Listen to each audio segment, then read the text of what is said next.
James Lancaster believed in standards, rules, order. At 48, he'd built Lancaster Hotels from a single property into a $500 million empire. He didn't do it by being nice. It was a Thursday evening in November. Morton's Steakhouse, Boston. His usual table, the one with the view but also the privacy. Across from him sat two investors from Dubai. They were considering a $200 million partnership. Everything needed to be perfect. Their server approached. Mid-40s, tired eyes, but she carried herself with quiet dignity. The kind of strength that comes from surviving things that should have broken you. "Good evening, gentlemen. Welcome to Morton's. Can I start you with something to drink?" James didn't look up from his phone. "Pellegrino, room temperature, and we need menus." "Of course. I'll be right back." She returned with waters and menus, setting them down carefully. "Are you ready to order? Or would you like a few more minutes?" James glanced at his watch. "We're on a schedule. I'll have the porterhouse. Rare." The waitress hesitated. "I apologize, sir, but the porterhouse takes approximately 40 minutes to prepare.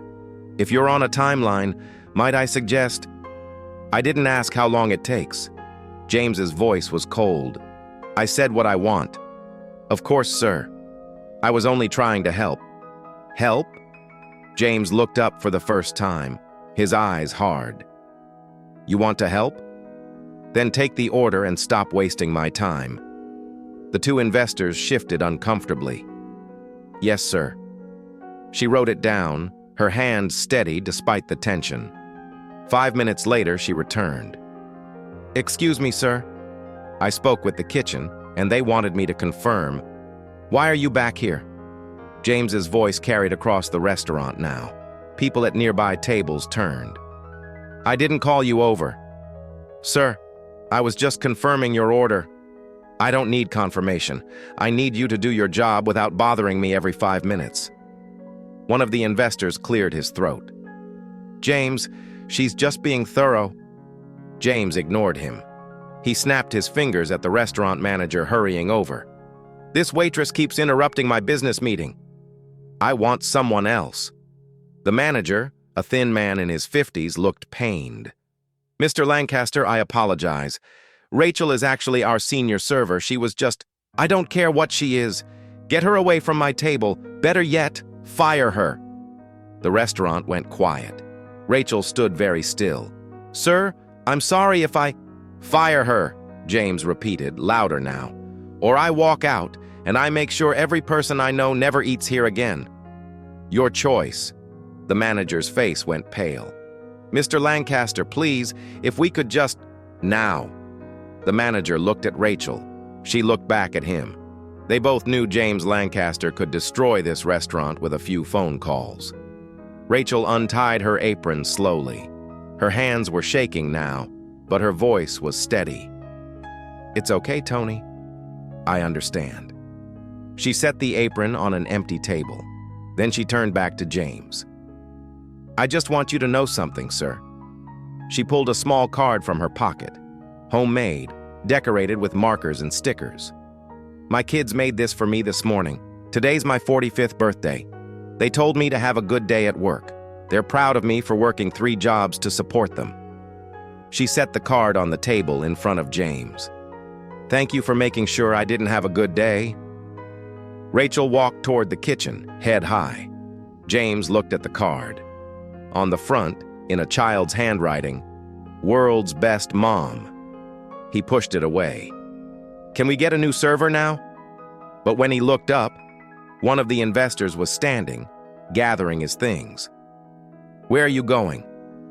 "I've seen enough, Mr. Lancaster. You just destroyed that woman's birthday because she was trying to do her job well. That tells me everything I need to know about doing business with you. You're walking away from $200 million because of a waitress?" "No, I'm walking away because of who you are." The investor left. James sat there, his remaining guest looking uncomfortable. Across the restaurant, someone had their phone out, recording. By the time James left Morton's 30 minutes later, the video had already been posted. It would have 5 million views by morning. And by afternoon, James Lancaster would discover who that waitress really was. His sister, the one he'd abandoned 20 years ago, the one whose birthday he'd just destroyed. Friday morning, 6:47 a.m. James woke to his phone vibrating non-stop. 247 missed calls, 1,832 text messages. His email inbox was exploding. He opened Twitter, #1 worldwide. The video, that damn video. Someone had filmed the entire encounter, posted it with the caption, "Billionaire fires waitress on her birthday for doing her job. This is America." 15 million views, 200,000 retweets, 50,000 comments. James scrolled through them. Absolute monster. I hope he loses everything. Someone find out who this waitress is. Let's start a GoFundMe. # boycott Lancaster hotels. His phone rang. His PR director, Sarah Chen. "James, we have a situation." "I see it." "No, you don't." In the last hour, we've had 847 hotel cancellations. The Marriott partnership is reconsidering. 3 major investors want emergency calls. The Boston Herald is running a front-page story. And, she paused. Someone identified the waitress. James's stomach dropped. "What do you mean, identified?" "Her name is Rachel Sullivan. Single mother, 2 kids, works 3 jobs, and James." Another pause. "Her maiden name was Lancaster." The phone slipped from James's hand. Number. It couldn't be. But even as he denied it, he knew. That face, those eyes, the way she'd stood so straight despite everything. Rachel, his little sister. 20 years ago, she'd called him. Crying. Her husband had left her, drained their bank accounts, filed for divorce, disappeared. She had 2 infants, no money, about to lose her house. "James, please. I just need 50,000, just a loan. I'll pay you back, I promise. I'm drowning here." He'd just closed his first major deal, $10 million profit. He could have helped easily. "Rachel, I can't enable your bad decisions. You married a deadbeat. You need to handle your own problems." "James, I'm your sister. And you're an adult. Figure it out. Don't call me again asking for money." He'd hung up, changed his number, moved cities, built his empire, convinced himself he'd done the right thing, the tough love thing. Now, 20 years later, he'd just fired her, on her birthday, for doing her job. His phone buzzed, a text from an unknown number. "I know who you are now, James. I know what you did 20 years ago. We need to talk. Sal's Diner, South Boston, 2 p.m. today. Don't be late." Rachel James looked at himself in the bathroom mirror. His reflection looked back. Expensive suit, perfect hair, cold eyes. He barely recognized himself. His phone rang again. The board chairman. "James, emergency meeting. We're voting on your future with the company. Be here by noon." "I can't. I have something. This isn't optional. Noon, or we vote without you." James looked at his phone. The board meeting at noon, Rachel at 2 p.m. For the first time in 20 years, James Lancaster had to choose between his career and his family. This time, he made a different choice. He texted the chairman, "Vote without me," and drove to South Boston. Sal's Diner wasn't the kind of place James usually went. Cracked vinyl booths, coffee in thick ceramic mugs, a laminated menu with prices that seemed frozen in 1995. Rachel sat in the back corner booth. She wasn't in her server uniform, just jeans and a sweater. She looked exhausted. She looked older than 45. She looked like someone who'd survived things that should have killed her. James slid into the booth across from her. Neither spoke for a long moment. "I didn't know it was you," James finally said. Rachel laughed, a hollow, bitter sound. "Would it have mattered if you did?" "Yes." But even as he said it, he wasn't sure it was true. Liar. James flinched. Rachel pulled something from her purse, a small, tarnished bracelet. "Remember this?" He did. He'd saved 6 months of allowance to buy it for her 13th birthday. Had it engraved, "Best sister ever." I wore this every day until I lost everything, Rachel said. Couldn't bring myself to sell it even when I needed money for food. Stupid, right? Rachel, do you know what happened after you hung up on me? She didn't wait for an answer. I lost the house, lost my car, lived in a shelter for 8 months with 2 babies, 1 year old and 6 months old. James felt sick. I'd show up at temp agencies at 5 a.m. hoping to get day labor, cleaning offices, stocking shelves, whatever paid cash. I'd bring the kids with me, let them sleep in break rooms while I worked. I didn't know. You didn't want to know. There's a difference. Silence. I rebuilt, Rachel continued. Slowly. Got a studio apartment, then a 1-bedroom, put the kids in school, worked my way up to decent-paying jobs, never asked anyone for help again, especially not you. Then why did you want to meet? Rachel looked at him for a long time. Because I need to understand something. I need you to explain to me how the brother who saved 6 months of allowance to buy me a bracelet turned into the man who would destroy a stranger's birthday for sport. I didn't know it was your birthday, but you didn't care whose birthday it was. Her voice cracked. That's the point, James. You saw a working-class woman trying to do her job, and you felt nothing. No empathy, no kindness, just contempt. James had no answer. When did you become this? Rachel asked quietly. When did you become someone who measures human worth by how much money they have? I built an empire. You built a prison. Rachel pulled out her phone, showed him the viral video. Look at yourself. Really look. Is that who you wanted to become? James watched himself in the video, saw his face twisted with arrogance and disdain, saw Rachel, his sister, trying so hard to maintain her dignity while he destroyed it. He looked like a monster. What do you want from me? He whispered. Nothing. Rachel stood up. I don't want your money. Don't want your apology. I came here because I needed to look you in the eye and tell you something. What? I survived without you. I raised 2 incredible kids. Without your help, without your money, without you. My son Tyler is 19, studying engineering. My daughter Emma is 17, wants to be a teacher. They're kind, they're compassionate, they're everything you're not.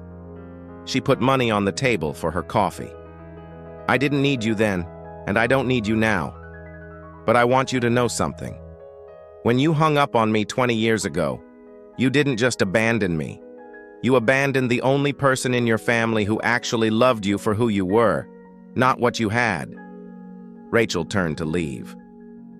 Rachel, wait. She stopped but didn't turn around. I was wrong.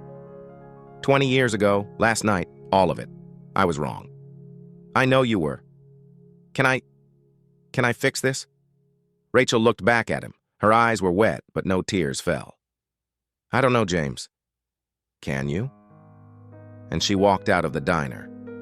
James sat in that booth for 2 hours. His phone buzzed constantly. The board had voted. He was out. Lancaster Hotel's stock was plummeting. Major partners were pulling out. His empire was crumbling. And for the first time in 20 years, James didn't care about any of it, because he finally understood what he'd lost. 1 week later, James Lancaster no longer had an office at Lancaster Hotels. The board had installed new leadership. His stock in the company had been diluted. His net worth had dropped from $500 million to $80 million. Still wealthy by any standard, but not what he was. His wife had moved to their vacation home in the Hamptons. I need space, she'd said. They both knew what that meant. James sat in his penthouse, 3,500 square feet overlooking Boston Harbor, worth $8 million, and felt completely alone. His phone had stopped ringing. Fair-weather friends had disappeared. Business associates didn't return calls. He was toxic now, the billionaire who destroyed a waitress's birthday. There was a knock at his door. He opened it to find a teenager standing there, 19, maybe 20, tall, with Rachel's eyes. Are you James Lancaster? Yes. I'm Tyler Sullivan, Rachel's son, your nephew. James's breath caught. My mom doesn't know I'm here. She'd kill me if she knew. But I saw the video, I read the news, and I did some digging. Tyler, did you really abandon my mom 20 years ago when she asked for help? James wanted to lie, to make excuses, to defend himself. Instead, he said, "Yes." Tyler nodded slowly. "And last week you fired her on her birthday for trying to do her job?" "Yes." "Why?" "I don't know. Arrogance, cruelty. Because I could." Tyler was quiet for a long moment. "You're the reason we lived in a shelter. You're the reason my mom worked 3 jobs. You're the reason she cried herself to sleep thinking she'd failed us." Each word was a knife. "Yes. She didn't fail us," Tyler said fiercely. "She's the strongest person I know. She gave us everything, and she did it without you." "I know. So why are you still sitting here in your mansion feeling sorry for yourself?" James looked up, surprised. Tyler pulled a piece of paper from his pocket. "An address. This is where we live. Sunday dinner is at 6 p.m. Mom makes pot roast. She's been making it every Sunday for 10 years because it's the one meal we could always afford." "Tyler, I'm not inviting you for her.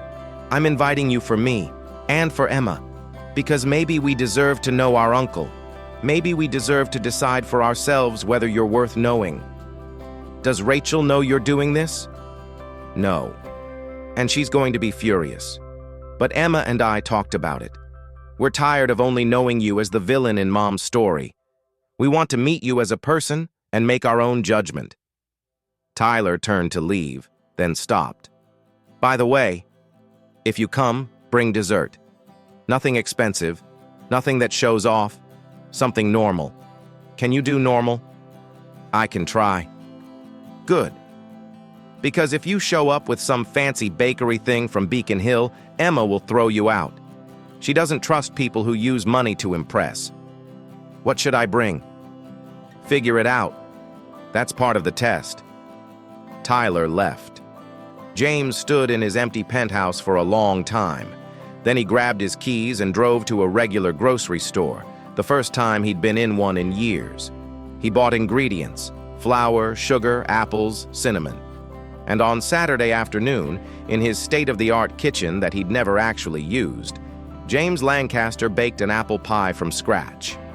It wasn't perfect. The crust was uneven. The filling bubbled over. But he made it himself. And on Sunday at 5:45 p.m., James stood outside a modest apartment building in South Boston, holding a slightly lopsided homemade apple pie, more nervous than he'd ever been closing a business deal. He knocked. The door opened. Rachel stood there, frozen.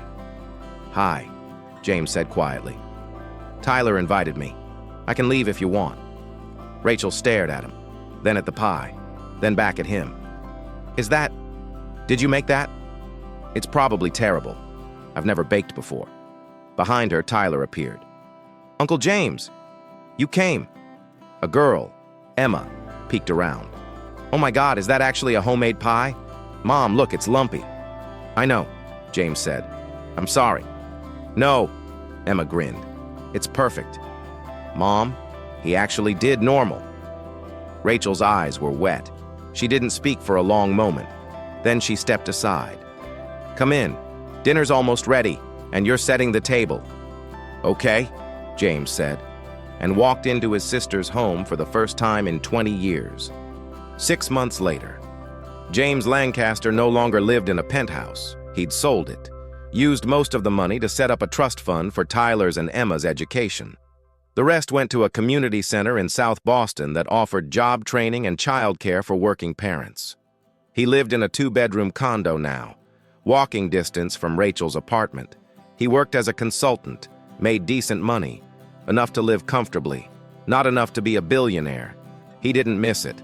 Every Sunday, he had dinner at Rachel's. He set the table, did the dishes, listened to Tyler talk about his engineering classes, helped Emma practice for her college interviews. It had taken 3 months before Rachel could look at him without pain in her eyes. 6 months before she'd laughed at one of his jokes. Progress was slow. Trust had to be rebuilt, not bought. On this particular Sunday, James arrived at 5:45 p.m. with another pie. His crusts were better now. Still not perfect, but better. Emma answered the door. "Uncle James." Mom's finishing the roast. Tyler's setting up a movie for after dinner. "What are we watching?" "Something old that Tyler found. A documentary about this guy who lost everything and had to rebuild his life. Very on brand for you." James smiled. Emma had his mother's sharp wit. Rachel came out of the kitchen, wiping her hands on a towel. "You're early again." "Traffic was light." "Traffic is never light. You just leave early because you're afraid we'll start without you." She wasn't wrong. Dinner was loud, chaotic, full of talking over each other and inside jokes James was slowly learning. Tyler made fun of James's attempt to use TikTok. Emma told a story about her terrible first day at her part-time job. Rachel laughed until she cried. James mostly stayed quiet, watched, absorbed. This was what he'd given up for boardrooms and quarterly earnings. After dinner, as James helped Rachel with dishes, she spoke quietly. "Tyler got his acceptance letter, full scholarship to MIT, engineering program." "Rachel, that's incredible." "He worked so hard," never complained, never asked why things were harder for him than for other kids. "He's a good kid." "They both are. That's all you." Rachel was quiet for a moment. "Not all me." "He asked if you'd come to his graduation." James's throat tightened. "He did?"